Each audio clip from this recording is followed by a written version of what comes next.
Hello guys, good morning. मैं आज आपके लिए लेकर आई हूँ हिंदी ग्रामर का चैप्टर वाक्य, जो हर कॉम्पिटिटिव एग्जाम में एक या दो क्वेश्चन अवश्य पूछ लिया जाता है। रचना संबंधी पूछ लिया जाता है या अर्थ के आधार पर वाक्य का भेद पूछ लिया जाता है। तो आज मैं इसको अच्छे से एक्सप्लेन कर रही हूँ। एक बार सुन लोगे तो उसको दोबारा पढ़ने की ज़रूरत आपको नहीं पड़ेगी। अब मैं स्टार्ट करती हूँ। वाक्य किसे कहते हैं? वाक्य शब्दों के सार्थक समूह को वाक्य कहते हैं। शॉर्ट फॉर्म, इसका डेफिनेशन यही है।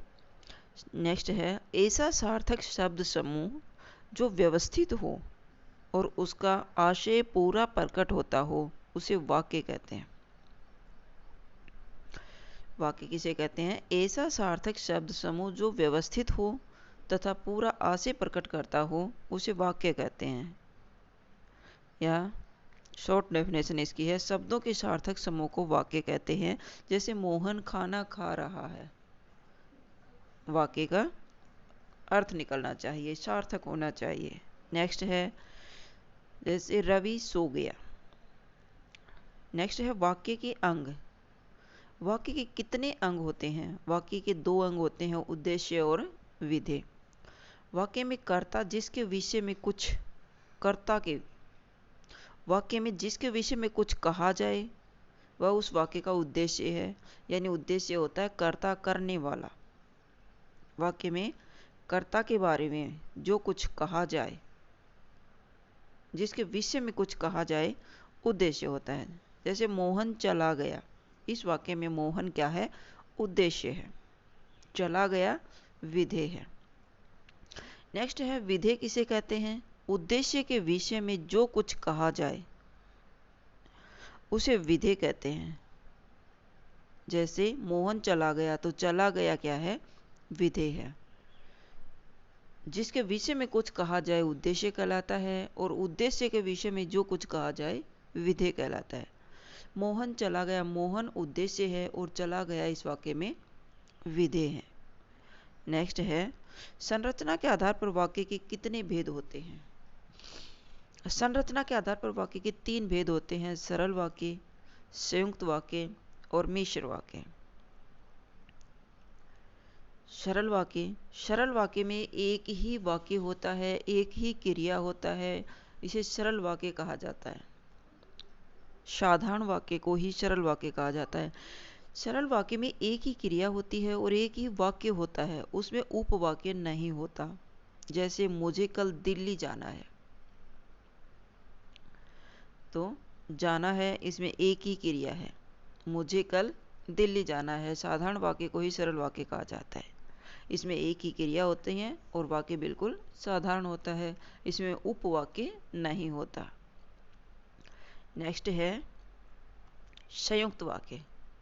संयुक्त वाक्य में एक से अधिक उपवाक्य होते हैं। संयुक्त वाक्य में क्या होता है? एक से अधिक उपवाक्य होते हैं और सभी उपवाक्य स्वतंत्र होते हैं। सभी उपवाक्य स्वतंत्र होते हैं। संयुक्त वाक्य में समुच्चय बोधक अवयवों से जुड़े हुए होते हैं। संयुक्त वाक्य किन से जुड़े हुए होते हैं? समुच्चय बोधक अवयवों से जुड़े होते हैं। जैसे और, या, एवं, इसलिए, सो, लेकिन, किंतु, परंतु, मगर, पर, वरना, अन्यथा आदि। ये सब समुच्चय बोधक अव्यय कहलाते हैं। कभी कभी संयुक्त वाक्यों में समुच्चय बोधक अवयवों का भी लोप कर दिया जाता है, कभी कभी वो भी देखने को नहीं मिलते। लगभग कॉम्पिटिटिव एग्जाम में ऐसा ही एग्जाम्पल मिलेगा। जैसे मोहन दिल्ली जाएगा और शीला यहीं रहेगी। तो इसमें मोहन दिल्ली जाएगा एक उपवाक्य है, पर लेकिन स्वतंत्र है, वाक्य अपने आप में कंप्लीट है। सेकंड है, शीला यहीं रहेगी, ये भी एक स्वतंत्र वाक्य है। दो वाक्य स्वतंत्र हैं, लेकिन और समुच्चय बोधक अवयव के साथ जुड़े हुए हैं, इसलिए यह संयुक्त वाक्य है। नेक्स्ट है, जिसमें समुच्चय बोधक अवयव लोप कर दिया जाता है। क्या सोचा था, क्या हो गया, ये सिर्फ कोमा के साथ जुड़े हुए हैं, लेकिन वाक्य संयुक्त वाक्य ही कहलाएगा, क्योंकि दोनों वाक्य अपने आप में स्वतंत्र हैं। नेक्स्ट है मिश्र वाक्य। मिश्र वाक्य किसे कहते हैं? मिश्र वाक्य में एक प्रधान उपवाक्य होता है और अन्य सभी उस पर आश्रित होते हैं। मिश्र वाक्य में एक प्रधान उपवाक्य होता है और अन्य सभी आश्रित उपवाक्य होते हैं। मिश्र वाक्य के उपवाक्य की, जो, जहां, जब, तब, तो, जैसे, जिन्हें, जिसे आदि समुच्चय बोधक अवयवों से जुड़े होते हैं। जैसे मैं उस लड़की से मिला था जिसकी किताब खो गई। इसमें एक वाक्य उपवाक्य प्रधान होता है और दूसरा उसके ऊपर आश्रित होता है। तो इसमें मिश्र वाक्य में क्या होता है? एक उपवाक्य होता है, प्रधान होता है, और एक उसके ऊपर आश्रित होता है। संयुक्त वाक्य में दोनों उपवाक्य स्वतंत्र होते हैं, दोनों में समुच्चय बोधक के साथ दोनों वाक्य जुड़े हुए होते हैं, मिश्र वाक्य भी और मिश्रित वाक्य भी। लेकिन मिश्र वाक्य एक उपवाक्य पर दूसरा उसके ऊपर आश्रित होता है। जैसे मैं उस लड़की से मिला था जिसकी किताब खो गई। पिताजी ने मुझे कहा कि वे बहुत बीमार हैं, जिसकी की समुच्चय बोधक वाक्य समुच्चय बोधक अवयव के साथ जुड़ा हुआ है, मिश्र वाक्य। नेक्स्ट है अर्थ के आधार पर वाक्य के भेद। इनमें से लगभग कोई ना कोई क्वेश्चन पूछ लिया जाता है कॉम्पिटिटिव एग्जाम में। Very important. वाक्य में अर्थ के आधार पर वाक्य भेद माना जाता है। अर्थ के आधार पर वाक्य के 8 भेद होते हैं: विधानार्थक वाक्य, संदेहार्थक वाक्य, संकेतार्थक वाक्य, इच्छार्थक वाक्य, आज्ञार्थक वाक्य, निर्देश निषेधार्थक वाक्य, प्रश्नार्थक वाक्य, विस्मयादि बोधक वाक्य। इनको मैं थोड़ा सा संक्षिप्त में आपको बता देती हूँ। विधानार्थक वाक्य सरल वाक्य होता है, साधारण वाक्य होता है। संदेहार्थक वाक्य में संदेह या शक होता है। संकेतार्थक वाक्य में संकेत मिलता है। इच्छार्थक वाक्य में इच्छा प्रकट की जाती है। आज्ञार्थक वाक्य में आज्ञा दी जाती है। निषेधार्थक वाक्य में नहीं, कम, नहीं किया जाता, न, नहीं, मत मिलता है।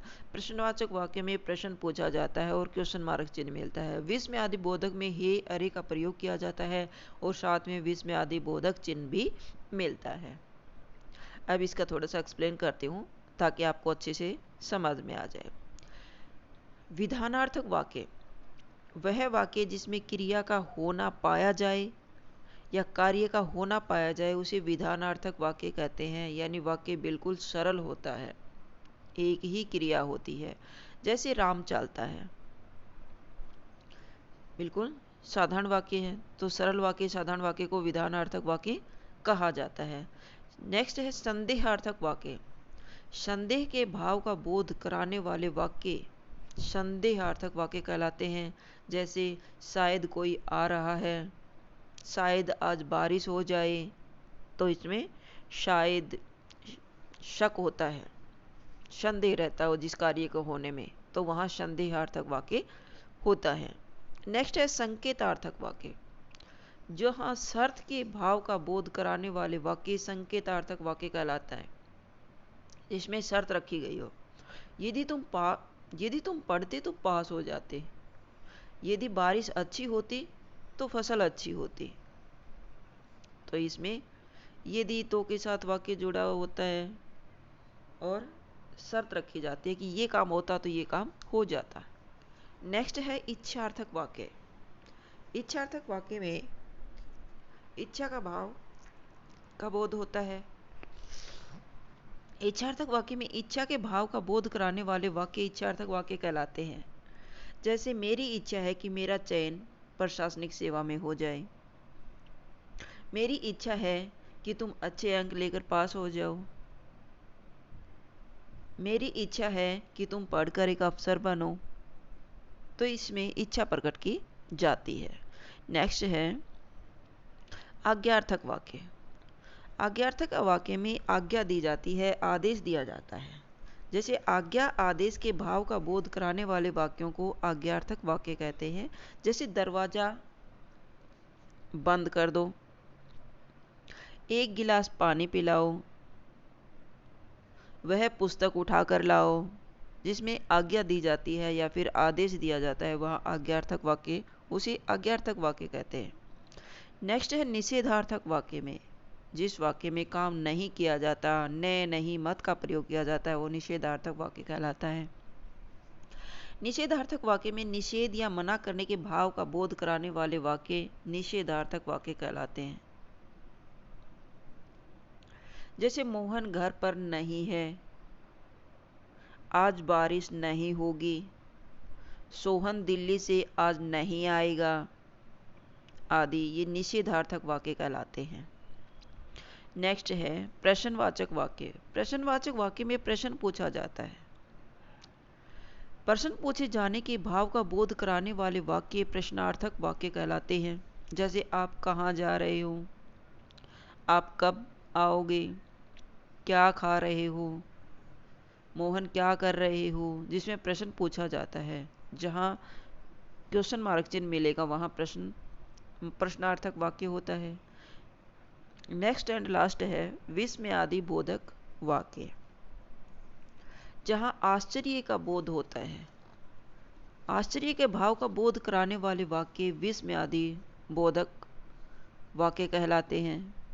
जैसे अरे आप कब आए, अरे आज बारिश होने वाली है, बाप रे बाप इतना बड़ा सांप। तो जहाँ हमें आश्चर्य होता है वहाँ विस्मयादि बोधक वाक्य कहलाता है। तो ये आपका चैप्टर कंप्लीट हो गया। आशा है कि आपको एक बार पढ़ते ही समझ में आ जाएगा। अगर आपको हमारी वीडियो अच्छी लगी हो तो शेयर कीजिए, लाइक कीजिए और सब्सक्राइब करना न भूलें। Thank you. मिलते हैं नेक्स्ट वीडियो में आपसे।